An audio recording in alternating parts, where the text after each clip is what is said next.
Hello and welcome to another Times Radio Frontline question and answer. Now today we're answering comments from our channel members on our Frontline episodes and other videos about the war in Ukraine and its impact on the world stage.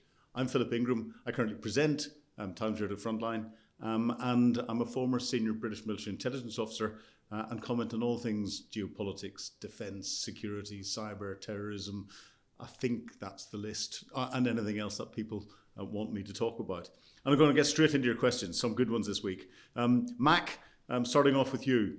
Why did Trump tell everyone and Putin that he was stopping aid to Ukraine? Whose side is he on? I think the statement that you're making is what's come out about the US Department of Defense saying that they are restricting a batch of aid that they're sending to Ukraine. And we're getting some confusion across the US different departments as to who actually gave that instruction. And it seems as if it came out of the US Department of Defense because Marco Rubio, the Secretary of State, didn't know about it. And it may not have gone through the White House. So this doesn't seem to be policy. Marco Rubio and other commentators have said that this is not something that is going to continue. It is not a blanket stop. It's just one batch. The excuse they used was to maintain US stocks, but that's the excuse they always use. I understand now the US has said that they're not going to say how much ammunition and what natures of ammunition and other equipments they're going to give to Ukraine. They're going to keep that classified. So the whole furor, if it's even got to that level around this, has meant that Mr. Putin is not going to know in the future what's being supplied, when it's being supplied, and how much is being supplied. And therefore, there isn't the political capital that could come out from someone saying they're not going to supply different natures because that detail's not there. Why did it happen in the first place? We don't know at the minute. This will come out in the coming days. So keep watching, and if we get to hear about it, we'll put it out in a particular episode. So Nick, your next one. You bring up the minerals deal. Has the minerals deal gone on the back burner for now? Minerals deal? Can anyone remember the minerals deal? This was Donald Trump tying his support to Ukraine into the signing of a deal that gave the US preferential access to rare earth metals that were under the ground in Ukraine. I think everything has moved on from that. The deal has still been signed. There's no detail to it, and therefore there's nothing's going to happen quickly. And the fact that most of these minerals are in parts of Ukraine that are occupied by the Russians. And there's no mining going on in those areas at the moment. So it'll take peace to come in, all the battlefield detritus to be cleared, mining companies to come and invest in building the infrastructure that they need, and then to start to extract the minerals out of the ground after all the appropriate surveys. So I think we're decades off before this is going to happen. So I think the deal is probably in the back burner for the moment, but you never know. Donald Trump may bring it up again tomorrow. Marty, your first comment. Note, I said first comment. You're coming in more than one. The economic pressures keep building in Russia. A few days ago, Putin announced that there will be less spending on the military in 2026 and going forward. Will it get worse? Well, I think we've heard from a lot of our commentators this week that yes, it is. Russia is not in a good position economically. But whilst they're on a war footing and they're spending their money on their military infrastructure, military material, then their statistics will look good when it comes to manufacturing outputs and all the rest of it. The reality is the economy is not built on a strong foundation. And we're starting to see an increase in cost of living for normal Russians across the board. So the cost of food and more in the supermarkets is going up. There were reports in the Russian newspapers this week that the Russian car industry is at its lowest point than it has been for a long time. Reports that the increasing amount of Russian companies that cannot afford to pay their staff, the levels of that have reached record levels. And therefore, I think Putin economically is going to be in real trouble. Speaking to some experts on it, they're saying he can probably last maybe another year of this before it gets really serious. But we have to see. We're seeing the green shoots of economic collapse, if that's not tautology, in the Russian economy. Watch this space again. Marty, again, interesting to have a readout of the NATO summit by Ambassador Herbst contrasted with General Sharef's analysis on today's Frontline talk. The American view is all good, while Sir Richard is much more on the cautious side. We're comparing an ambassador, a politician, and a general.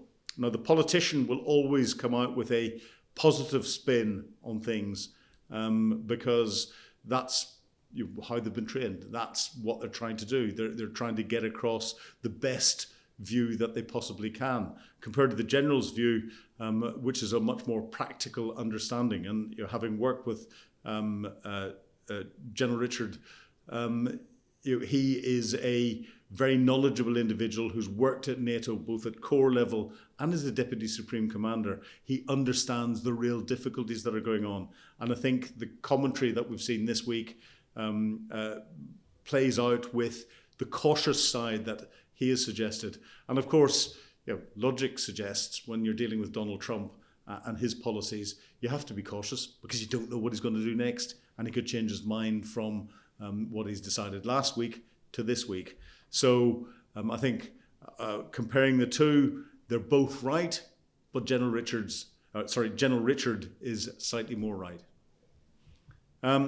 Walter, your point next. Surely Ukraine needs approval to go to international waters and take care of Putin's warships. I think you're talking about the fact that the Russian warships have now moved away from the Ukrainian coast and are trying to operate elsewhere. I think the Ukrainians have quite effectively boxed the Russian Black Sea fleet in, having destroyed, I think, sunk about a third of it and rendered 50% of it inoperable. And therefore, I don't think we're going to see much more of that. And then we're talking of Russia's warships elsewhere. They're not directly influencing Ukraine. But an interesting sideline is that Russia's shadow fleet, which is what's being used to export oil to India and China and other countries, that is keeping the Russian economy going. There's reports of, I think, 7 ships have now exploded as they've been transiting different places around the world with what people believe are mines that have been put on them inside Russian ports. This, again, smacks of Ukrainian involvement using the HUR or the SBU, their intelligence services, military intelligence, HUR, or their security services, the SBU, in commando-type operations in Russian ports. But we haven't got any detail on that yet. Something we'll explore, and if we get the chance, we might see if we can do a Frontline episode on that. Ukraine approval to international waters.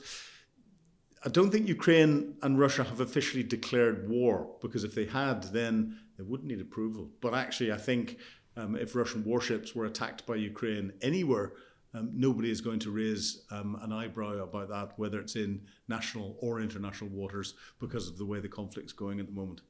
So Astro, into your point, Jimmy Rushton's point, you're never going to make that much money doing business in Russia. That argument needs to be spelled out for Trump and Witkoff, doesn't it? An interesting point. Is that money from a country's perspective or a personal perspective? And we have to recognize and remember that Russia's economy and its business is underpinned by organized crime run by the oligarchs, of which the oligarch in chief is Vladimir Putin. He is the kingpin holding the whole organized crime network together. And government and the oligarchs' businesses run as if they were one, because effectively they are one. And working through. So, I don't think the US is going to make an awful lot of money by doing business with Russia, because Russia has only got a small budget compared to many other countries, and certainly compared to the United States or compared to the EU, a tiny budget. But there's an awful lot of potential personal money to be made by companies that do business in Russia, because the controls over where that money goes are less than clear in many cases. That's all I'll say, because I don't think the lawyers would let me say anything else.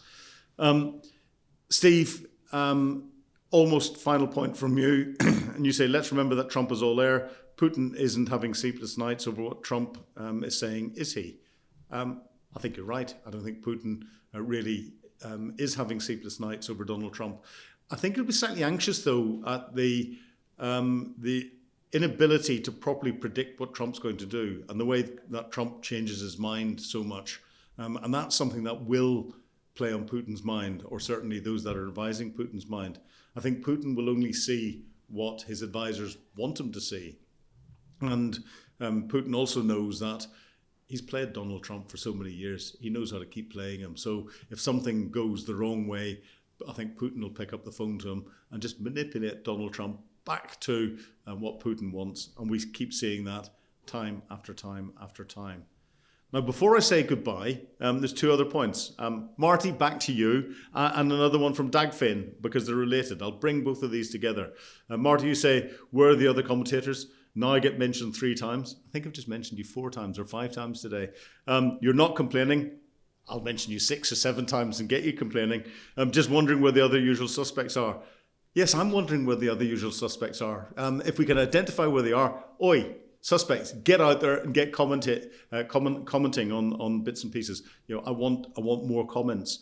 And if you want your comment to be commented on, best give Philip a name, not just a YouTube handle. Yes, spot on. And you also did that compared to earlier Q&As where you're still mentioned as Dark Elder. It doesn't have to be your real name, but something more than just your YouTube handle. Well, Marty, perfectly good advice. And Dagfinn, you say, for me, the problem is knowing when and where to put up the questions. Well, you can put the questions underneath each of the videos, or you can put them underneath this Q&A session, because the magic AI-driven, super smart algorithms that we have will pick the comments up from everything that week and then present them to our massive team of overly paid producers that will go through them one at a time. And there's a competition between them to see who can find the best comments, and they bring it out and they'll ring the bell and say, I've got one. And then that'll go into the questions for that week. No, in reality, it's Louis.